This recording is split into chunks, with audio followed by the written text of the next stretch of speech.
3 seconds. That's all it takes to make you question everything you've ever known.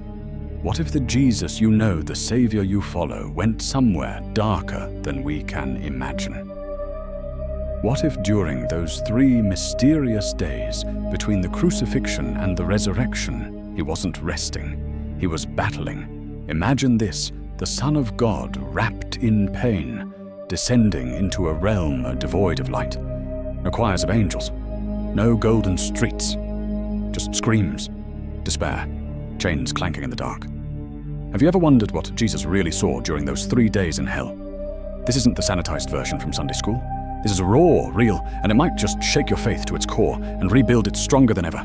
They say hell is the absence of God.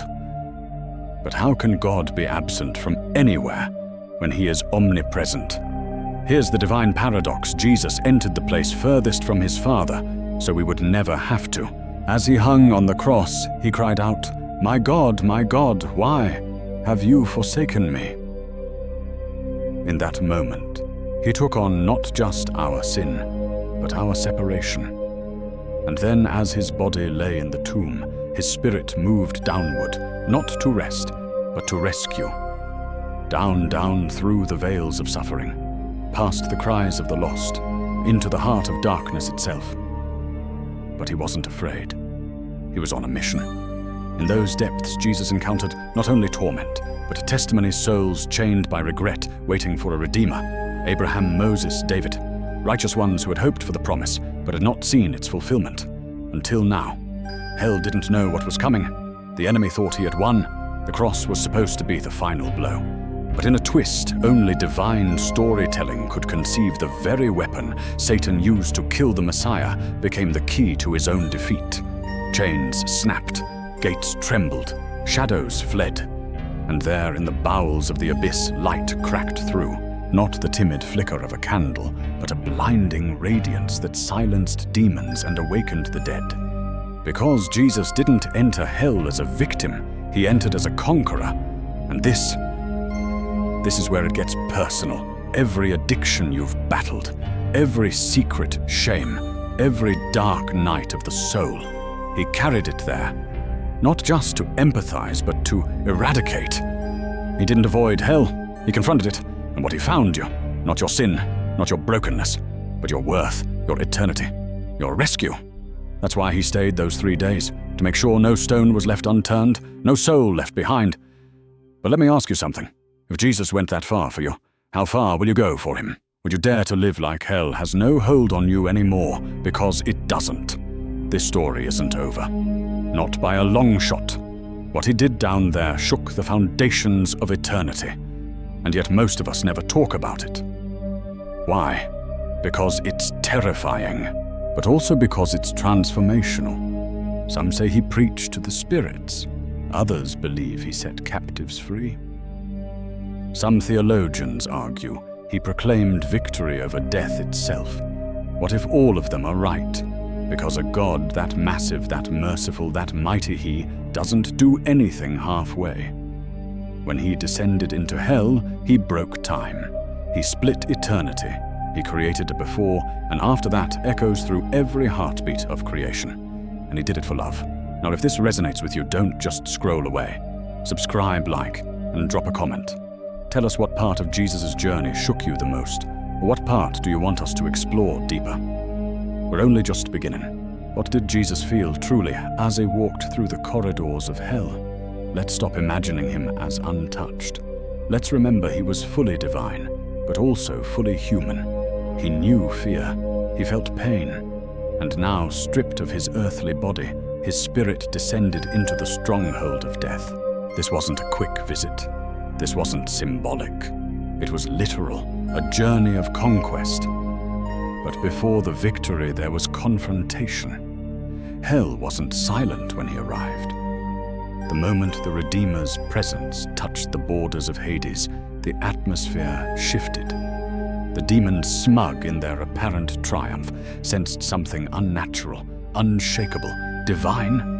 Imagine it, the ground trembling, not from torment, but from trembling evil. They had killed the body, but the spirit came to reclaim. In that pitch-black void where even hope had forgotten its name, Jesus stood as light incarnate, not the soft glow of comfort, but the blinding light of justice.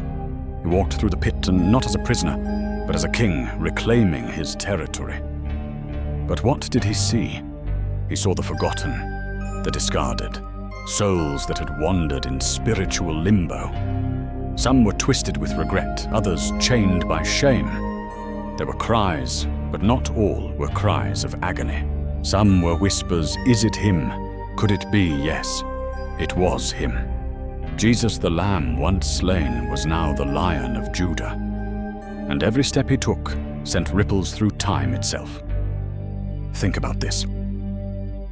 While his followers on earth mourned, while the stone still sealed the tomb, he was storming the gates of hell, alone, fearless, focused. Because love does that. Love dives into the deepest pit to pull you out. It doesn't stand on the edge. It doesn't call you to climb. Love jumps in, breaks the chains, and carries you out on its shoulders. Have you ever felt unworthy of that kind of love? Maybe you feel like you're too far gone, that what you've done, what you've become, is too broken, too messed up, too far beneath redemption. But Jesus didn't descend into hell for the almost lost. He went for the absolutely, completely lost. He found them. He finds us. In those 3 days, hell became a courtroom. Jesus wasn't pleading for mercy. He was delivering judgment. To every lie spoken over your life, he declared truth. To every chain of addiction, he broke it with authority. To every whisper of worthlessness, he shouted, "You are mine." And then he did the unthinkable. He took the keys. Scripture says Jesus took the keys of death and Hades. He didn't ask, he didn't negotiate, he claimed them.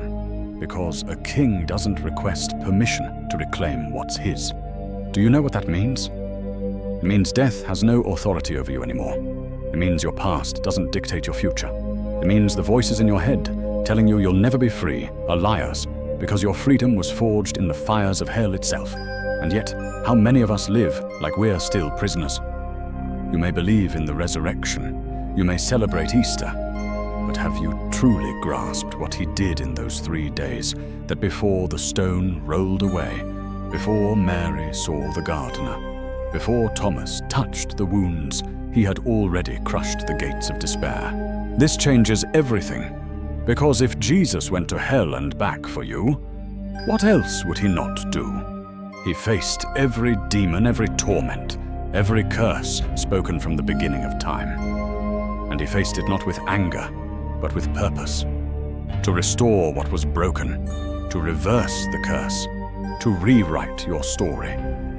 And if this hasn't stirred something in you yet, pause and ask what part of me still lives like Jesus is in the tomb, because he isn't. He's alive, victorious, and he didn't come back empty-handed. He came back with power, and he handed it to us. Let that sink in. This isn't just theology. This is your life, your identity, your inheritance. You're no longer a prisoner. You are a co-heir. You are a living testimony that love went to hell for you and came back with heaven in its hands. Let's not keep this to ourselves. Comment below. What part of this story opened your eyes? Share it with someone who needs to know they are not too far gone. And if there's a part of Jesus' journey you want us to dive into the next, drop it in the comments. We're reading every word. We're not done yet. Not even close. And then it happened. After 3 days in the depths of hell, silence broke. Not the silence of defeat, but the sacred stillness before a storm of glory. The moment hell feared finally arrived. Jesus turned victorious, the keys of death and Hades in his hand. Behind him, captives no longer bound, souls once tormented now singing. He wasn't walking out alone, he was leading a procession. The firstborn from the dead was about to tear the veil between mortality and eternity. But what does that moment mean for us? It means death doesn't get the last word. It means the grave is no longer the end, it's the threshold to transformation.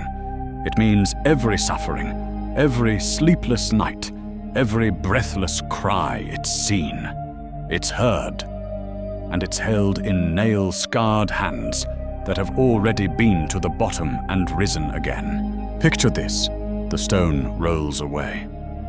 Not because he needed it rolled, He could have walked through walls, but because we needed to see inside. We needed to witness that the place of death was now empty. Hell lost its grip, heaven gained its roar, and Jesus, the one who descended, now ascends. But he doesn't ascend into forgetfulness. He ascends with us in his heart, our names written in victory, our futures secured in grace. If that doesn't move you, lean in closer, because this isn't just his story, it's ours. Every trauma you've buried, every sin you've tried to outrun, every prayer you whispered through clenched teeth, he carried it. Through the darkness, through the screams, through hell itself. Not to judge you, but to save you. This was never about religion. This was always about relationship. A God who would rather walk through hell than live in heaven without you. And now comes the choice. Because here's the truth. Jesus didn't conquer hell so we could be comfortable. He did it so we could be courageous, so we could live like the grave is empty, like sin has no chains left, like hope is not a wish, it's a weapon. You're not here by accident. You didn't click this video randomly. This moment was made for you, to remind you, to awaken you. You are a child of the resurrection. You're not what you did. You're not what they did to you. You're not the lie you believed. You're the one he went to hell for and came back to call his own. So what now? Live like it. Pray like chains are broken. Love like eternity depends on it. And forgive like hell has no hold. Speak life where there's death. And bring hope where there's despair. Be the proof that Jesus didn't descend in vain. Because if he rose, then so can we. And here's something most people miss. The resurrection wasn't the end. It was the beginning of a kingdom without walls, of a love without limits, of a mission that includes you. He looked death in the eye and said, "Not today." So today, what lie do you need to confront? What fear has ruled your decisions? What guilt has kept you quiet? It's time to stand. Not in your strength, but in his victory. You don't need to fight for freedom.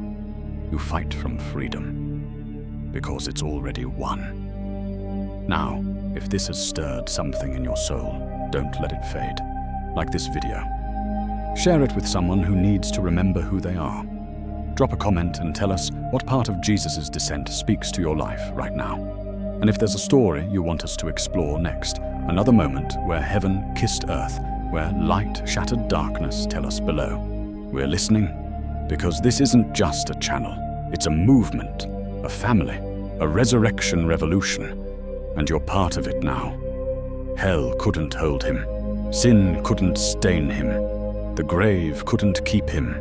And nothing, not even your doubt, can separate you from the love that chased you into the shadows and walked you out into the light. Jesus didn't just survive hell, he emptied it. And now he lives in you.